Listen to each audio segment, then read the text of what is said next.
সেনাপতি রাজসভায় প্রবেশ করছে।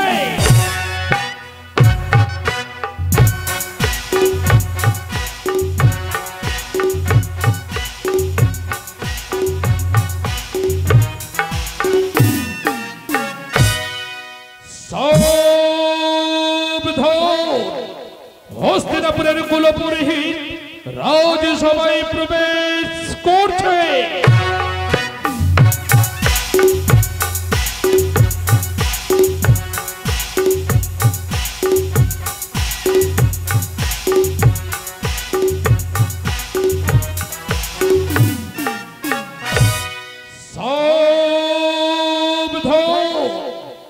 হস্তিনাপুরের যুবরাজ জন্মাঞ্জয় রাজসভায় প্রবেশ করছে।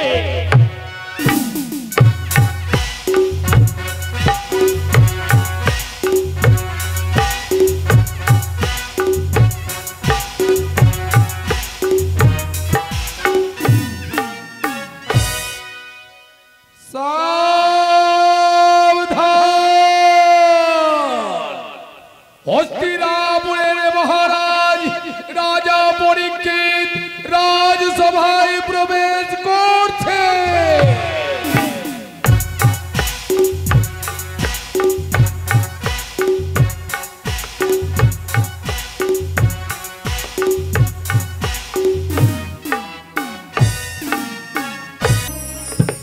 আরে কত তুমি থাকিবে সত্যি লাজ মুখ নত আরে কত তুমি থাকিবে ও আরে কত তুমি থাকিবে।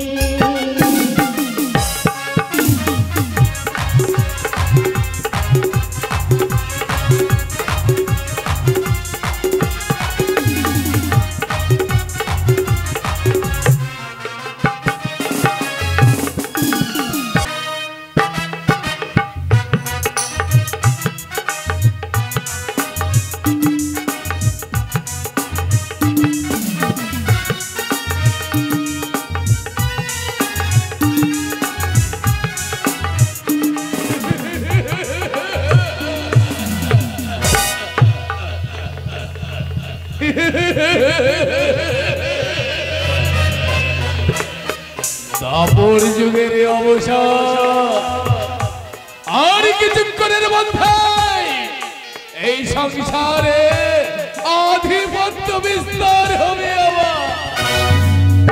আমি কলি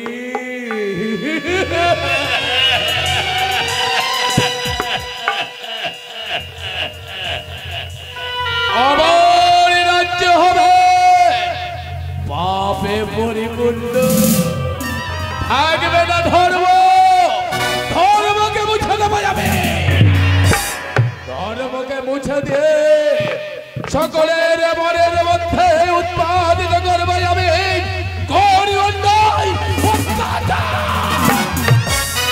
আমি কলি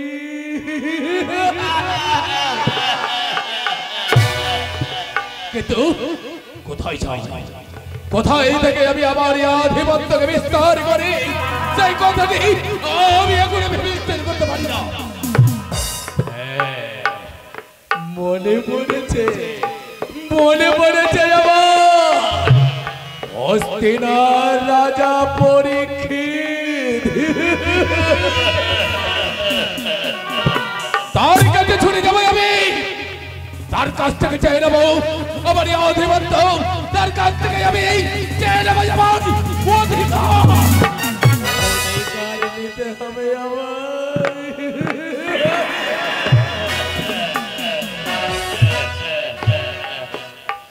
আমি কলি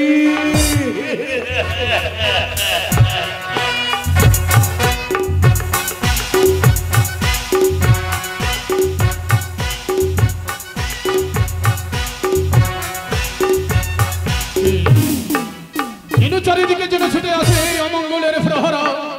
কেন প্রত্যেক দিন দেখি আমার এই হস্তিনায় জয়ধ্বনি আর উলধ্বনি, আজ করে দেখি কলঙ্কের কলর, তবে কি সত্যি আমার হস্তিনার কোনো অপরাধ না হয়, অপরাধ না হয় কোনো কলঙ্ক?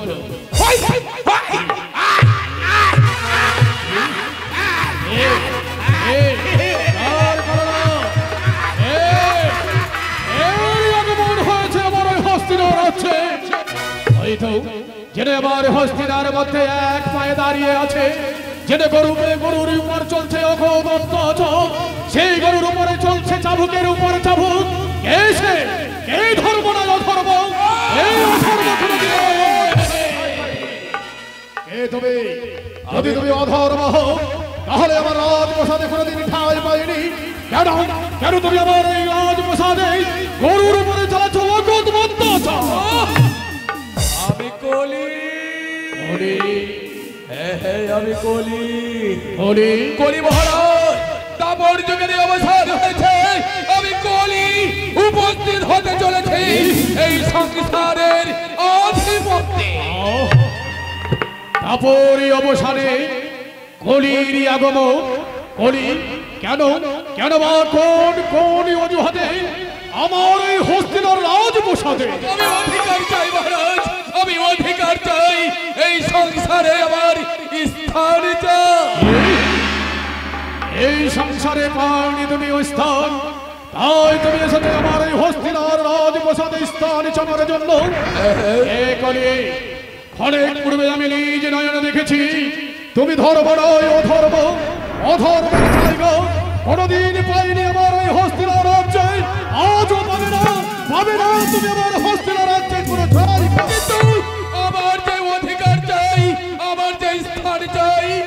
কিন্তু হে কলি, তুমি যে অধর্মের প্রচার করেছো আমি যে শুনেছি, সেই প্রমাণে আমি যে তোমাকে কোনো মতে আমার এই রাজপ্রাসাদে ঠাঁই দিতে পারি না। কিন্তু আমি যে শুনেছি আপনার কাছে নাকি যে যা চাই তাকেই তা দিয়ে হাসি মুখে বিদায় করেন। আমি শুনেছি কোনোদিনই আপনার কাছ থেকে কেউ কোনোদিন ব্যর্থ হয়ে ফিরে যায়নি, কেউ কোনোদিন বিমুখ হয়ে ফিরে যায়নি।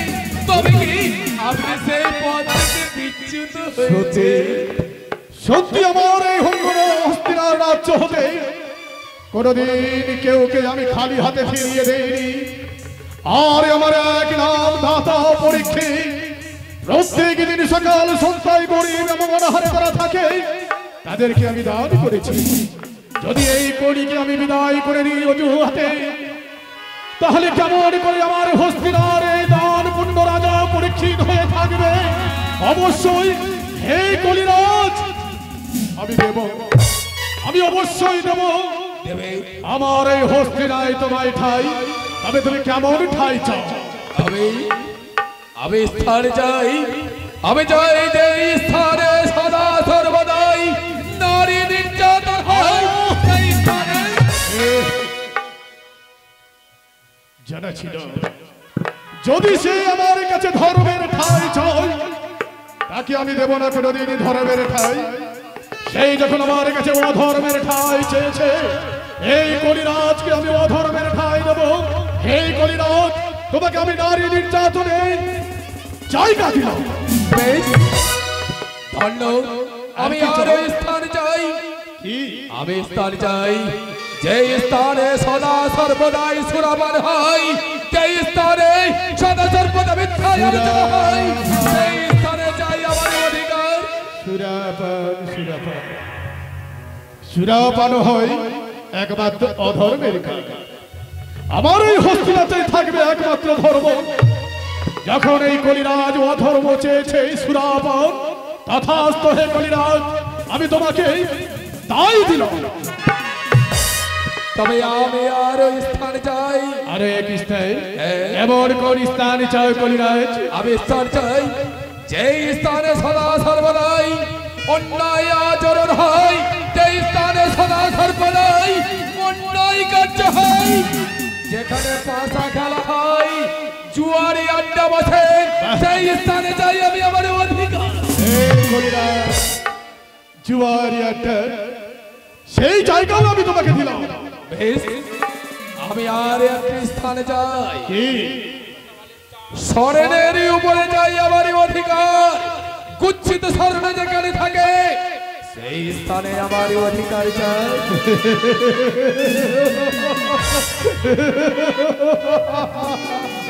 কলিরাজ বা দাপরি অবসানে কলির আগমনে চাই কিঞ্চিত মাত্র স্বর্ণের জায়গায়। এই কলিরাজ আমি তথাস্থ তাও দিলাম। বেশ, তবে আমি ধন্য রাজা, আজ আমি বিশ্বাস করতে পেরেছি আপনার কাছে কেউ কোনোদিন বিমুখ হয়ে ফিরে যায়নি। তাই তাই আমার স্থান পেয়েছি। যেই সমস্ত স্থানে আমায় দিয়েছেন এই সমস্ত স্থানেই আমি সদা সর্বদাই বিরাজিত থাকতে চাই। কলি আগমনে থাকবে তুমি কলি মহারাজ। এই কলিতে থাকবে ধর্ম নয় শুধু অধর্ম, আর অধর্ম ছাড়া এই কলিতে কোনো কিছুই থাকবে না। এই সমস্ত জায়গায় আমি তোমায় করেছি প্রদান। তবে আমি আছি।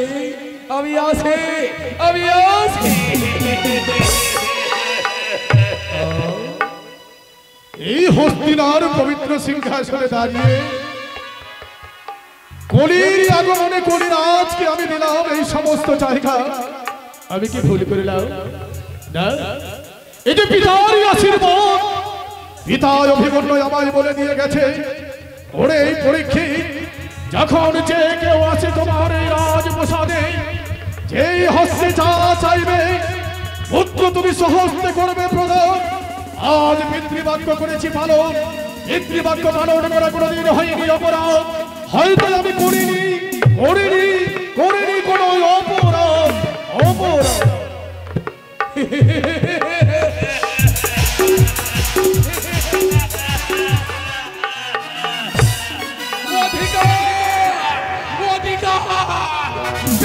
আমি আমার অধিকার। সংসারকে ভরিয়ে দেবো আমি অন্যায়ে, সংসারকে ভরিয়ে দেবো অত্যাচারে, মিথ্যার বিভীষিকা উচ্চারিত করবো আমি আমার সংসারে।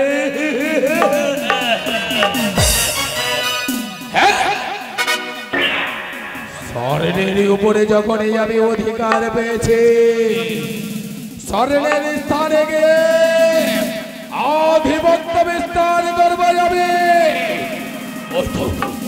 ওই স্থানে জুয়া, ওই স্থানে অন্যায়, ওই স্থানে অত্যাচার, সেই স্থানে গিয়ে আমি আগুন জ্বালিয়ে দেবো। আমার সংসারকে করবো আমি চতুর্দিকে।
হস্তিনাপুরের মহামন্ত্রী রাজসভায় প্রবেশ করছে।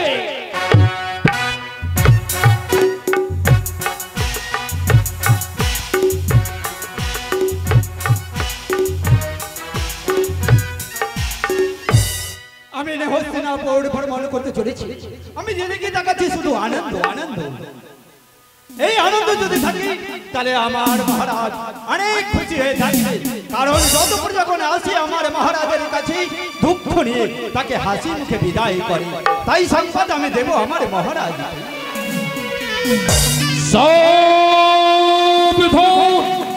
হস্তিনাপুরের বীর সেনাপতি রাজসভায় প্রবেশ করছে।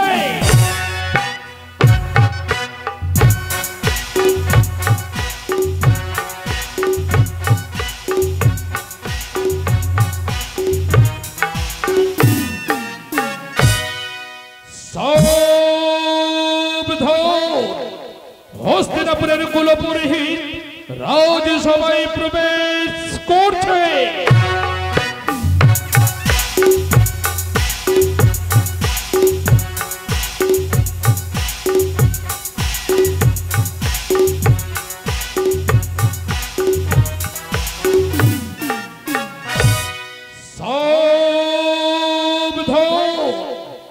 হস্তিনাপুরের যুবরাজ জন্মাঞ্জয় রাজসভায় প্রবেশ করছে।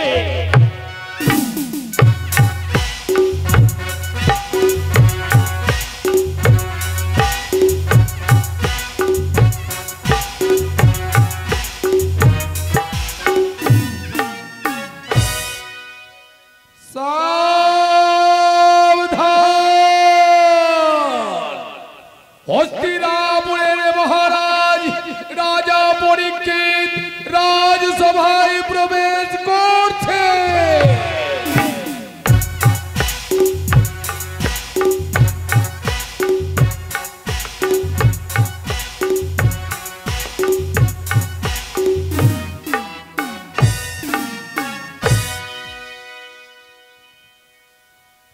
হে মহামান্য সেনাপতি মশাই, আজ রাজসভা করেছি আমি আমার এই হস্তিনায়।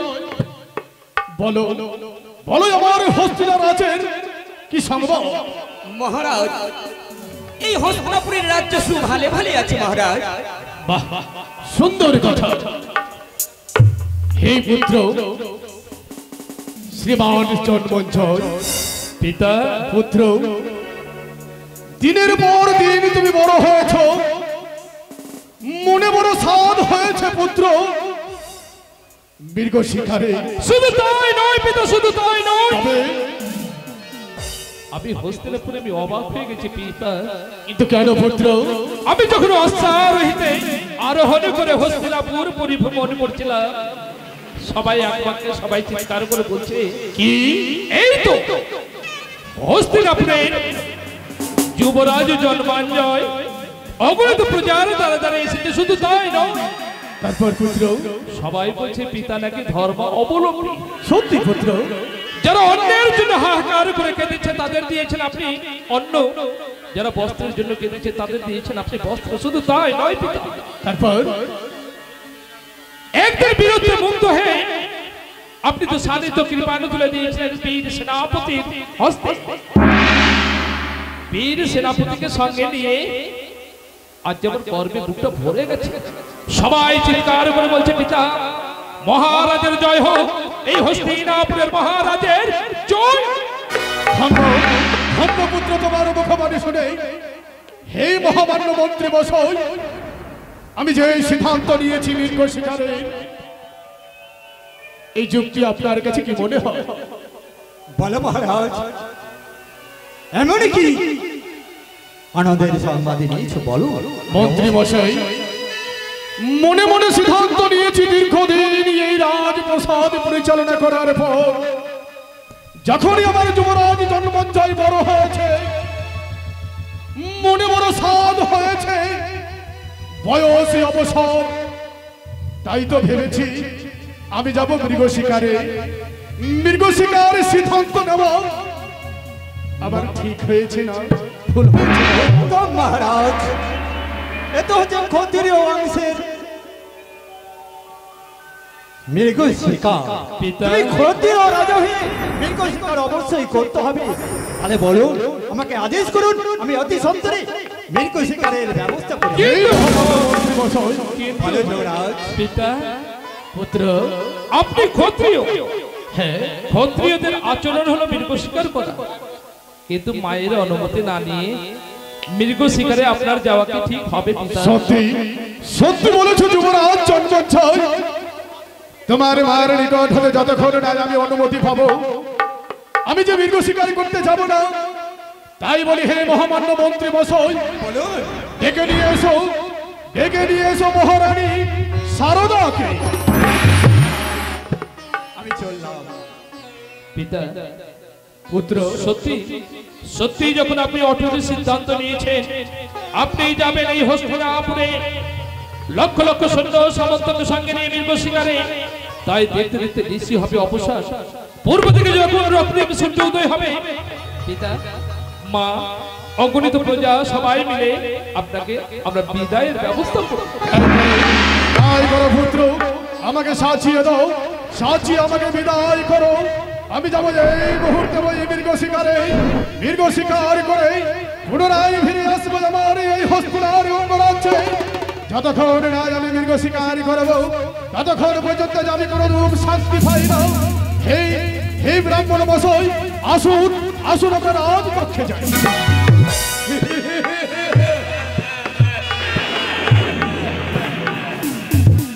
রাজা পরীক্ষা দিয়ে যাবে মৃগয়া শিকারে, আর সেই সুযোগে তার স্বর্ণমুকুটের মধ্যে আমি উদ্দেষ্টিত হব। দেখবো রাজা পরীক্ষিতের মতি ভ্রষ্ট হয় কিনা।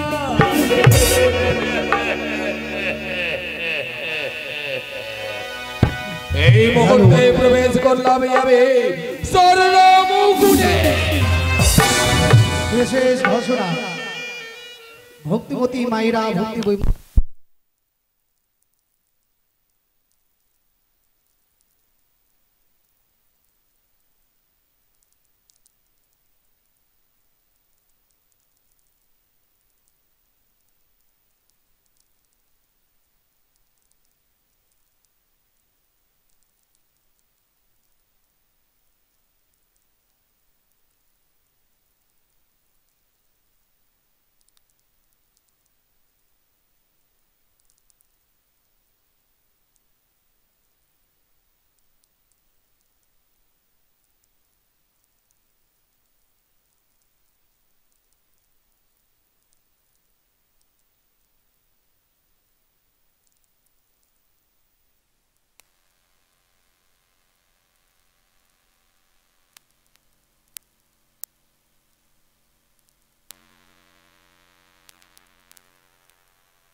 হ্যালো হ্যালো বিশেষ ঘোষণা,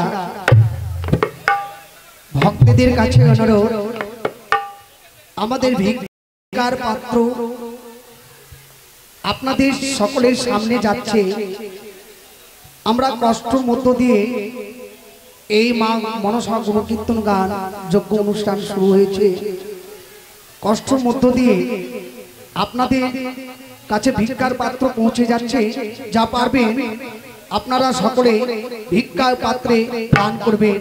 এই যজ্ঞ অনুষ্ঠান যেন দীর্ঘায়ু হয়, আপনাদের দানে এই যজ্ঞ যেন দীর্ঘদিন চলে, আপনারা সকলে দান করবেন।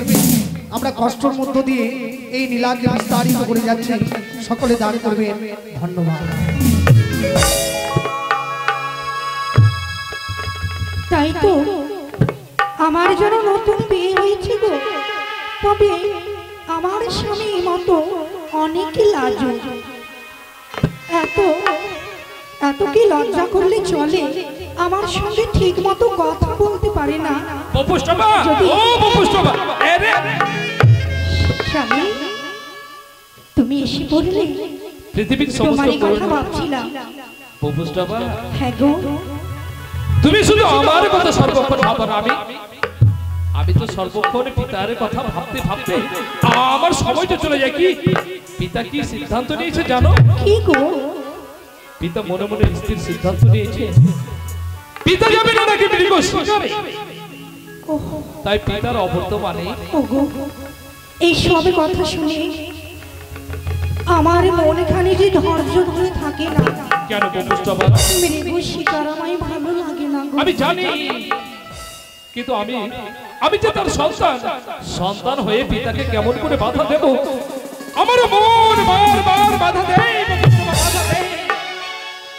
কিন্তু আমি কোন প্রাণে বলি পিতা এই জন্মাঞ্জয় এবং গর্ভধারিণী জননীকে ছেড়ে তুমি মৃগ শিকারে যেও না। সত্য যদি অমঙ্গল হয় পিতা, আমি যে পারিনি বপুষ্টবা, আমি যে পারিনি। তাই পিতার অবর্তমানে তুমি যে আমার অনুপ্রেরণা, তুমি যে আমার ভালোবাসা। সত্যি গো সত্যি, যেন যে মতো তোমার পিতামহ মহাপুরুষ, সে মতো তুমি আমার কাছে মহাপুরুষ। মহাপুরুষের ঘরে এসে আমার জীবনখানি ধন্য হয়েছে, আনন্দে ভরে গেছে গো। শুধু কি তুমি, কিন্তু একবার আমার কথা ভেবে দেখো বপুষ্টমা, তোমার জীবনতে সিঁদুর দিয়ে জীবন সঙ্গীর স্বীকৃতি দিয়েছি আমি। পিতা সর্বক্ষণ ধর্ম অবলম্বন, আমাদের এই হস্তিনাপুরে অধর্ম বলে কোনো কথা নেই। পরম সৌভাগ্য মোর, কত ভাগ্য ফলে সত্যি গো, তোমাকে পেয়েছি আমি অর্ধাঙ্গিনী রূপে। যদি তাই হয় লাজ মুখ নত বপুষ্টমা, আরে কত কারা তুমি থাকিবে ও গো, আরে কত কাল তুমি থাকিবে। সত্যি লাজ মুখ নত হয়ে আরে কত কাল তুমি থাকিবে ও, আরে কত কাল তুমি থাকিবে।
তুমি অমনে করে আমার জীবনটাকে প্রতিনিয়ত রঙিন ভাবে সাজিয়ে দেবে।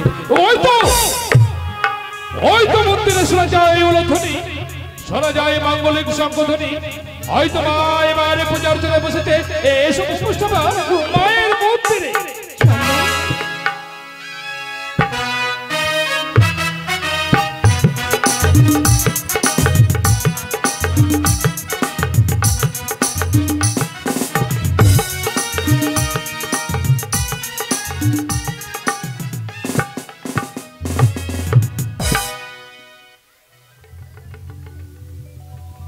এই হস্তিনাপুরে রাজকক্ষ আনন্দিতে ষোলকলা পূর্ণ।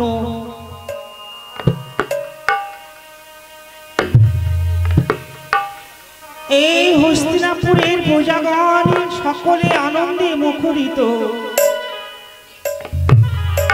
তাই তো নেই কোনো আমার অভাব, নেই কোনো চিন্তা। সর্বদাই স্বামীর চরণে মতি রেখে আমি আমার নারী জীবনকে সার্থক করেছি। তাই তো স্বামীর মঙ্গল কামনার্থে প্রত্যেক দিনের নেই আজও মায়ের মন্দিরে আমি অর্ঘ্য নিবেদন করে পরিবারের মঙ্গল কামনা আমি চাইব। তাই যাই না কেন সেই মায়ের মন্দিরে।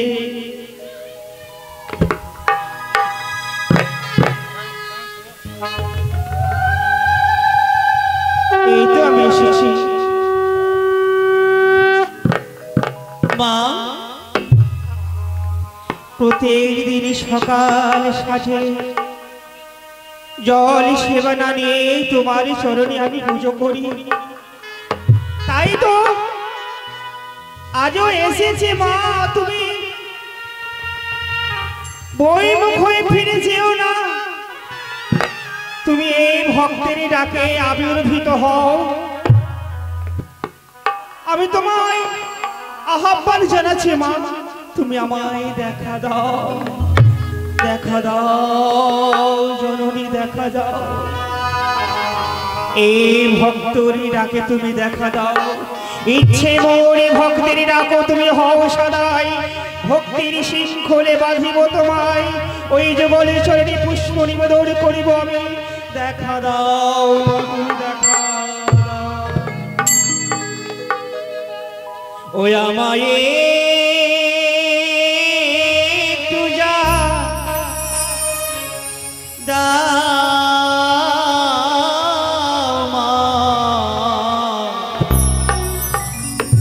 তোমার মন্দিরে বসি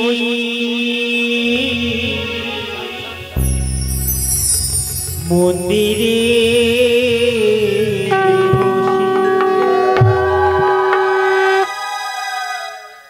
ওই আমায় একটু জায়গা দাও মায়ের মন্দিরে বসি, মায়ের মন্দিরে বসি। আমি অনাহত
অনাহত একজন আমি অনাহত অনাহত অনেক দোষের দোষী আমায় একটু জায়গা দাও মায়ের মন্দিরে বসি মায়ের মন্দিরে বসি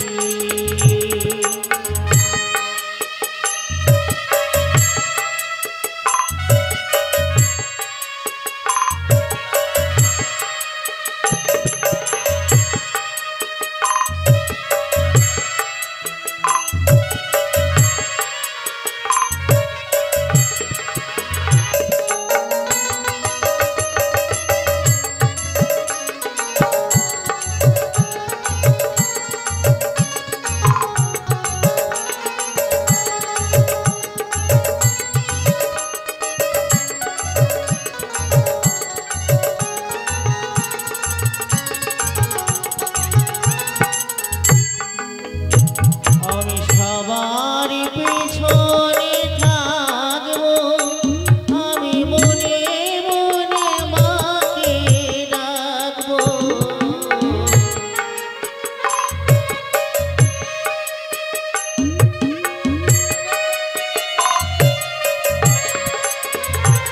আমি সবার পেছনে থাকবো আমি মনে মনে মাকে ডাকবো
ভেবো না হঠাৎ সামনে গিয়ে মায়ের চরণ ধুয়ে দেব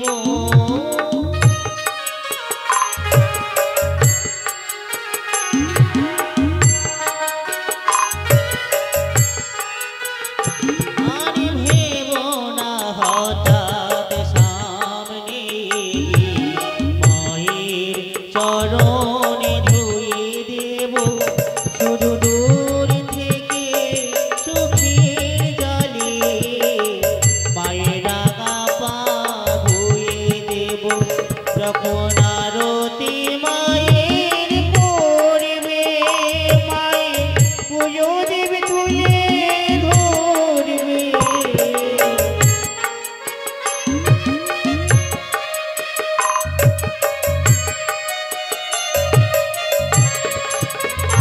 মায়ের আরতি যখন করবে মায়ের পুজো দেবে তুলে ধরবে আমায় দেখতে দিও মায়ের একটু হাসি আমায় একটু জায়গা দাও মায়ের মন্দিরে বসি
আমার পুজো সম্পন্ন হয়েছে। এবার ছুটে যাব আমার স্বামীর নিকটে। সারদা, এই পূজার পুষ্প যে চন্দনের ফোঁটা, সেই চন্দন ফোঁটা স্বামীর কপালে স্পর্শ করিয়ে আমি ভগবানের কাছে, মায়ের কাছে স্বামীর মঙ্গল কামনা চাইব। সারদা, ও সারদা, সারদা, হে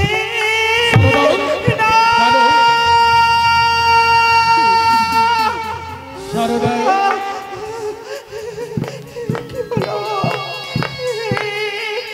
কেমন বিপত্তি, কেমন অমঙ্গলের সংকেত, আমি কিছু বুঝতে পারছি না। কেন সারদা, কেন সারদা, কেন কেন তুমি ওই নয়ন জল পরিশোধ করছো সারদা? আমি কিছু বুঝতে পারছি না। আমি ওই মায়ের পুজোর পুষ্প ডালার চন্দন ফোঁটা ভেবেছিলাম আমি তোমার কপালে দিয়ে আমি মঙ্গল কামনা চাই। সারদা, তুমি সত্যের পূজারী সেজে ওই মা দেবীর পূজা অর্চনা করে তুমি মঙ্গল ফোঁটা আমার কপালে দিতে আসলে। সারদা, কে বলে সারদা মঙ্গল? এ আমি কোনোদিন মেনে নিই আর মানতে পারবো না যে যখন তোমার এই হাত থেকে এই থালা মাটিতে পড়ে গেছে এ অমঙ্গল কে বলে? এ বলে যে দেখ সারদা, যে দেখ সকল প্রজাবাসী আমাদের মুখের দিকে তাকিয়ে সবাই দিচ্ছে জয়ধ্বনি, উলধ্বনি, সবার মুখে একই স্লোগান, রাজা প্রকৃতির হবে জয়, রাজা প্রকৃতির হবে জয়, রাজা প্রকৃতির মৃগ শিকার হবে জয়, মৃগ শিকার হবে জয়।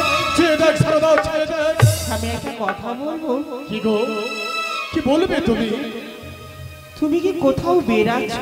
সারদা, হ্যাঁ, তোমারে বুঝি জানা নেই আমি যে আমার আজ বসাবে এমনকি সমস্ত প্রজাবাসী, এমনকি মন্ত্রী সেনাপতি পুত্র জন্মঞ্জয়ের সামনে আমি প্রস্তাব রেখেছি মৃগ শিকার। তাই তো সারদা।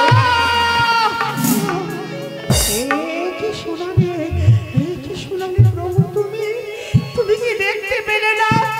তুমি কি দেখতে পেলে না? আমার পুষ্পের ডালা আমার হাত থেকে ছুটে অমঙ্গলের বিপত্তি টেনে আনলো। তুমি এর মধ্যে নারীর বেদনা, নারীর কষ্টের কথা তুমি বুঝতে পারছো না। আমি তোমায় যেতে দেবো না। বলছো সারদা? আমি তোমায় শিকারে যেতে আমি দেবো না, আমি দেবো না। তুমি আমাকে মৃগ শিকারে যেতে দেবে না? কিন্তু কেন সারদা, কেন তুমি আমায় মৃগ শিকারে যেতে দেবে না? এই নারীর মন যে চাইছে না গো, জানো না?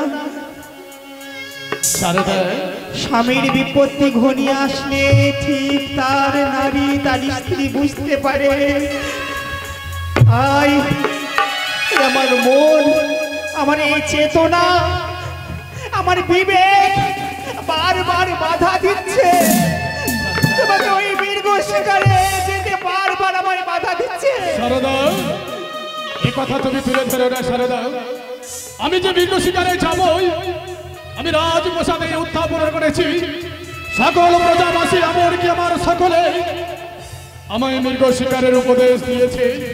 বয়স আমার অবসর হয়েছে, এই শেষ বয়সে আমি মৃগ শিকার করে এই পাপিত কাপিত হৃদয়কে আমি শান্তি দিতে চাই সারদা।